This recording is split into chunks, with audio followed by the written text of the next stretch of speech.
Hi friends, ನಮಸ್ತೆ ಎಲ್ರಿಗೂ. ವಿಜಿಸ್ ಕಿಚನ್ಗೆ ಸ್ವಾಗತ. ಹೇಗಿದ್ದೀರಾ ಎಲ್ಲರೂ? ಐ ಹೋಪ್ ಎಲ್ಲರೂ ಚೆನ್ನಾಗಿದ್ದೀರಾ ಅನ್ಕೋತಿದ್ದೀನಿ. ನಾನಿವತ್ತು ಈ ಬೇಸಿಗೆಗೆ ಒಂದು ಒಳ್ಳೆ ರೆಸಿಪಿ ಮಾಡ್ತಿದ್ದೀನಿ. ಏನಪ್ಪ ಅದು ಅಂದರೆ ಪೊಮೊಗ್ರನೇಟ್ ಮತ್ತು ಬನಾನಾ ಯೂಸ್ ಮಾಡಿಕೊಂಡು ಸಾಗು ಅಂತ ಮಾಡ್ತಿದ್ದೀನಿ. ಸಬ್ಬಕ್ಕಿ ಕೂಡ ಯೂಸ್ ಮಾಡ್ತಿದ್ದೀನಿ. ತುಂಬ ಹೆಲ್ದಿ ಮತ್ತು ಹೈ ಪ್ರೋಟೀನ್ ಇರುತ್ತೆ ಇದರಲ್ಲಿ. ಮಾಡೋದು ಈಸಿ, ಹೆಲ್ದಿ ಕೂಡ, ದೇಹಕ್ಕೆ ತಂಪು. ಈಗ ಮಾಡೋದು ಹೇಗೆ ಅಂತ ನೋಡ್ಕೊಂಬೋಣ.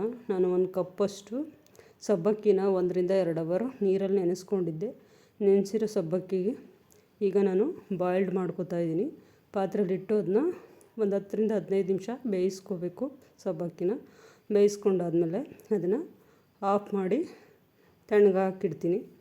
ನೀವಿನ್ನೂ ಯಾರೆಲ್ಲ ನನ್ನ ಚಾನಲ್ ಸಬ್ಸ್ಕ್ರೈಬ್ ಮಾಡದೆ ನೋಡ್ತಿದ್ದೀರಾ, ದಯವಿಟ್ಟು ಸಬ್ಸ್ಕ್ರೈಬ್ ಮಾಡ್ಕೊಂಡು ನೋಡಿ. ಈ ವಿಡಿಯೋಗೊಂದು ಲೈಕ್ ಕೊಡಿ, ನಿಮ್ಮ ಫ್ರೆಂಡ್ಸ್ಗೆಲ್ಲ ಶೇರ್ ಮಾಡಿ. ಹೊಸ ಈಸಿ ರೆಸಿಪೀಸ್ಗಾಗಿ ವಿಜೀಸ್ ಕಿಚನ್ನ ಸಬ್ಸ್ಕ್ರೈಬ್ ಮಾಡ್ಕೊಂಡು ನೋಡೋದನ್ನು ದಯವಿಟ್ಟು ಮರಿಬೇಡಿ.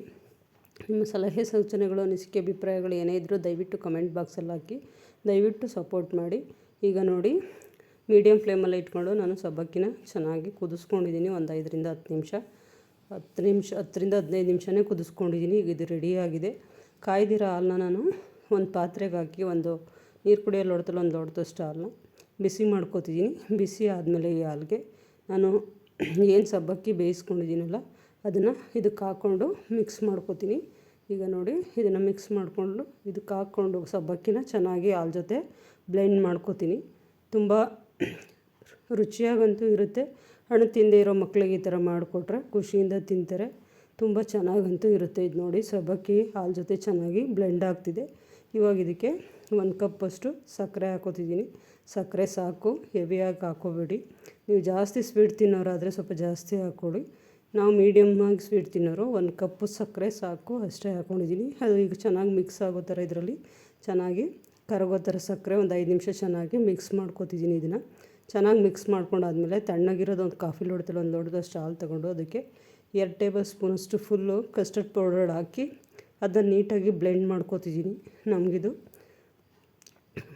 ಲಿಕ್ವಿಡ್ ಥರ ಆಗಬೇಕು. ಹಾಗಾಗಿ ಸ್ವಲ್ಪನೂ ಗಂಟಿಲ್ದಂಗೆ ನೀಟಾಗಿ ಇದನ್ನು ಬ್ಲೆಂಡ್ ಮಾಡ್ಕೋತಿದ್ದೀನಿ. ಈಗಿದು ರೆಡಿ ಆಗಿದೆ. ಈಗ ಇದನ್ನು ನಾವೀಗೇನು ರೆಡಿ ಮಾಡ್ಕೊಂಡಿದ್ವಿ, ಸಬ್ಬಕ್ಕಿ ಹಾಲು ಹಾಕಿ ಕುದಿಸ್ಕೊಂಡಿದ್ವಲ್ಲ ಅದಕ್ಕೆ ಹಾಕೋತಿದ್ದೀನಿ. ಇದು ಸ್ವಲ್ಪ ತಿಕ್ನೆಸ್ ಬರುತ್ತೆ, ಜೊತೆಗೆ ಸ್ವಲ್ಪ ಕಲರ್ ಕೂಡ ಚೇಂಜ್ ಆಗುತ್ತೆ. ಹೆಲ್ದಿ ಕೂಡ. ಇದನ್ನ ನೋಡಿ, ಇದ್ರ ಜೊತೆಗೆ ಚೆನ್ನಾಗಿ ಮಿಕ್ಸ್ ಮಾಡ್ಕೋತಿದ್ದೀನಿ. ಒಂದು 2 ನಿಮಿಷ ಇದನ್ನು ಚೆನ್ನಾಗಿ ಥರ ಮಿಕ್ಸ್ ಮಾಡ್ಕೋಬೇಕು.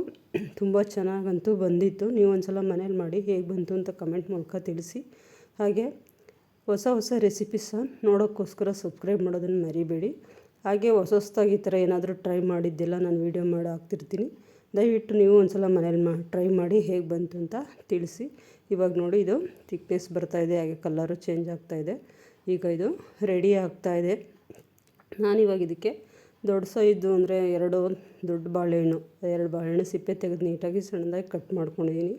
ಆ ಬಾಳೆಹಣ್ಣು ಮತ್ತು ಒಂದು ಪೊಮೊಗ್ರನೇಟು ಸಿಪ್ಪೆ ತೆಗೆದು ನೀಟಾಗಿ ಬಿಡಿಸ್ಕೊಂಡು ಅದು 2 ಬಾಳೆಹಣ್ಣು ಮತ್ತು ಒಂದು ಪೊಮೊಗ್ರನೇಟು ಹಾಕೋತೀನಿ. ಸ್ವಲ್ಪ ತಣ್ಣಗಾಗಬೇಕು, ಹಾಗಾಗಿ ಇದು ಆರಿಸ್ಕೋತಾ ಇದ್ದೀನಿ. ತಣ್ಣಗಾದ್ಮೇಲೆ ಇದಕ್ಕೆ ಫ್ರೂಟ್ಸ್ನ ಸೇರಿಸ್ಕೋಬೇಕು. ಈಗ ಬಾಳೆಹಣ್ಣು ಕಟ್ ಆಗಿರೋದನ್ನು ಇದಕ್ಕೆ ಸೇರಿಸ್ಕೋತಿದ್ದೀನಿ. ನೋಡಿ, ಈಗ ಸ್ವಲ್ಪ ತಣ್ಣಗಾಗಿದೆ ಚೆನ್ನಾಗಿ. ಈಗ ಆಮೇಲೆ ಪೊಮೊಗ್ರನೇಟ್ ಕೂಡ ಹಾಕ್ಕೊಂಡಿದ್ದೀನಿ. ಹಾಕಿ ಚೆನ್ನಾಗಿ ಮಿಕ್ಸ್ ಮಾಡ್ಕೋತೀನಿ. ಇದನ್ನು ಚೆನ್ನಾಗಿ ಸಬ್ಬಕ್ಕಿ ಹಾಲು, ಕಸ್ಟರ್ಡ್ ಪೌಡರ್ ಹಾಕಿ ರೆಡಿ ಮಾಡಿ ಹಾಕಿದ್ದು ಫ್ರೂಟ್ಸು ಎಲ್ಲ ಚೆನ್ನಾಗಿದ್ರ ಜೊತೆಗೆ ಬ್ಲೆಂಡ್ ಆಗಬೇಕು. ಹಾಗಾಗಿ ಇದನ್ನ ಚೆನ್ನಾಗಿ ಮಿಕ್ಸ್ ಮಾಡ್ಕೋಬೇಕು. ಒಂದು 5 ನಿಮಿಷ ಚೆನ್ನಾಗಿ ಮಿಕ್ಸ್ ಮಾಡಿಕೊಂಡ್ರೆ ಒಳ್ಳೆ ಕನ್ಸಿಸ್ಟೆನ್ಸಿ ಬರುತ್ತೆ. ಈಗಿದ್ದು ಆಲ್ಮೋಸ್ಟ್ ರೆಡಿ ಆಯ್ತಾ ಬಂತು. ಇದನ್ನು ಫ್ರಿಜ್ಜಲ್ಲಿಟ್ಟು 1 ಅವರ್ ಆದಮೇಲೆ ತಿಂದ್ರಂತೂ ತುಂಬ ಟೇಸ್ಟಿಯಾಗಿರುತ್ತೆ. ನೀವು ಮಾಡಿ ನೋಡಿ ಹೇಗೆ ಬಂತು ಅಂತ ಕಮೆಂಟ್ ಮೂಲಕ ತಿಳಿಸಿ. ನಾವಂತೂ ತಿಂದು ತುಂಬ ಖುಷಿಪಟ್ವಿ. ತುಂಬ ಚೆನ್ನಾಗಂತೂ ಬಂದಿತ್ತು. ನಾನು 1 ಅವರ್ ಫ್ರಿಜ್ಜಲ್ಲಿ ಸ್ಟೋರ್ ಮಾಡ್ತಿದ್ದೀನಿ.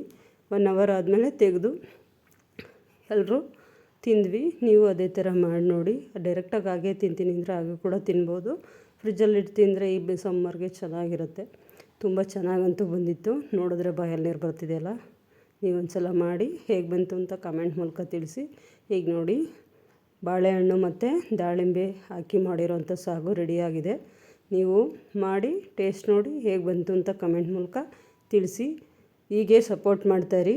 ವಿಡಿಯೋ ನೋಡೋದನ್ನು ಮರಿಬೇಡಿ. ಹಾಗೆ ದಯವಿಟ್ಟು ಸಬ್ಸ್ಕ್ರೈಬ್ ಮಾಡ್ಕೊಳ್ಳಿ.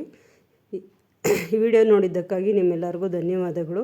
ನಿಮ್ಮ ಅನಿಸಿಕೆ, ಅಭಿಪ್ರಾಯಗಳು, ಸಲಹೆ ಸೂಚನೆಗಳು ಏನೇ ಇದ್ದರೂ ದಯವಿಟ್ಟು ಕಮೆಂಟ್ ಬಾಕ್ಸಲ್ಲಿ ಹಾಕಿ ಫ್ರೆಂಡ್ಸ್. ಹೀಗೆ ಸಪೋರ್ಟ್ ಮಾಡ್ತೀರಿ. ದಯವಿಟ್ಟು ಸಬ್ಸ್ಕ್ರೈಬ್ ಮಾಡ್ಕೊಂಡು ನೋಡಿ. ಈಗ ನೋಡಿ, ದಾಳಿಂಬೆ ಮತ್ತು ಬನಾನಾ ಸಾಗು ರೆಡಿಯಾಗಿದೆ.